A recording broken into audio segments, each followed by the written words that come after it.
Sir 15 ವರ್ಷ ಆಯಿತು ನಾ ಇಲ್ಲಿ ರೆಸಿಡೆನ್ಷಿಯಲ್ ಆಗಿದ್ದೇನೆ. 15 ವರ್ಷದಿಂದ ನಾನು ಇಲ್ಲಿ ಮೆಂಬರಿಗೆ ಹೇಳ್ತಾ ಇದ್ದೇನೆ, ರೋಡ್ ಸರಿ ಇಲ್ಲ, ಎಲ್ಲ ಮಳೆಗಾಲದಲ್ಲಿ ನೀರಂತೂ ತುಂಬಿ ಹೋಗ್ತದೆ ಸರ್. ಮತ್ತು ಈಗ ಕಲ್ಲೆಲ್ಲ ಇದ್ದಾವೆ ಯಾವಾಗಿಂದ ಹೇಳ್ರಿ, ಸುಪ್ಪ ಗ್ರಾಮ ಯಾವಾಗ ಅಲ್ಟರ್ನೇಟ್ ಆಗಿ ರಾಮನಗರ ಆಗಿದೆಯಲ್ಲ ಆವಾಗಿಂದ ಅದೇ ಕಲ್ಲೆಲ್ಲ ಇದ್ದಾವೆ. ಇಷ್ಟು ದೊಡ್ಡ ಕಲ್ಲು ಸ್ಕೂಟಿ ಹೊಡುವಾಗಂತೂ ಬಿದ್ದೇ ಬಿಡ್ತಾರೆ ಜನ.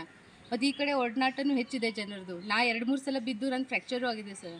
ಇದೆಲ್ಲ ಹೋಗಿ 2-3 ಸಲ ನಾ ಮೆಂಬರ್ ಕಡೆನೂ ಹೇಳಿದ್ದೇನೆ. ಮೆಂಬರ್ ಏನಂತಾರೆ, ವೋಟಿಂಗ್ ಇಲೆಕ್ಷನ್ ಟೈಮಿಗೆ ಅಷ್ಟೇ ಬರೋದು, ನೆಕ್ಸ್ಟ್ ಟೈಮ್ ಆಶ್ವಾಸನೆ ಕೊಟ್ಟು ಹೋಗ್ತಾರೆ, ಮತ್ತೇನೂ ಇಲ್ಲ. 15 ವರ್ಷ ಆಯಿತು. ಈಗ ಫೈನಲಿ ಲಾಸ್ಟ್ ಒಂದು ಅಪ್ಲಿಕೇಶನ್ ಈಗ ಶಿವಾಜಿ ಅವರು ಅಧ್ಯಕ್ಷ ಆದಮೇಲೆ ಮೊನ್ನೆ ಹೋಗಿ ಕೊಟ್ಟು ಬಂದಿದ್ದೇನೆ.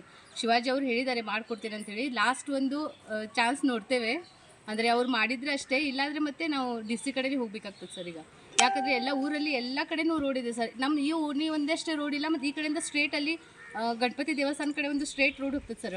ಆ ರೋಡ್ ಅಂತೂ ನೋಡಿದರೆ ನೀವು ಹೋಗೋದು ಇಲ್ಲ, ಕಾಲು ನಡಿಲಿಕ್ಕೂ ಅಷ್ಟು ಇದು ಇಲ್ಲ ಸರ್, ಅದು ಸರಿ ಇಲ್ಲ ರೋಡ್.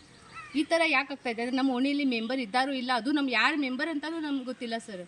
ಈಗೆಲ್ಲ ಹಳ್ಳಿಗಳಲ್ಲೆಲ್ಲ ಗ್ರಾಮ ಸಡಕ್ ಯೋಜನಾ ಅಂಥೇಳಿ ಎಲ್ಲ ರೋಡ್ ಚೆನ್ನಾಗಿ ಆಗ್ತಾಯಿದೆ. ನಮ್ಮ ರಾಮನಗರದಲ್ಲಿ ನಮ್ಮ ಓಣಿಯಲ್ಲಿ ಏನು ಪ್ರಾಬ್ಲಮ್ ಇದೆ ಅದು ನಮಗೆ ಸಾಲ್ವ್ ಮಾಡಿಕೊಡ್ಬೇಕು ಸರ್ ಅವರು, ಅಷ್ಟೇ. ಮತ್ತು ಹೆಸರು? ನನ್ನ ಹೆಸರು ಸುಪ್ರಿಯಾ ಗಾಂವ್ಕರ್.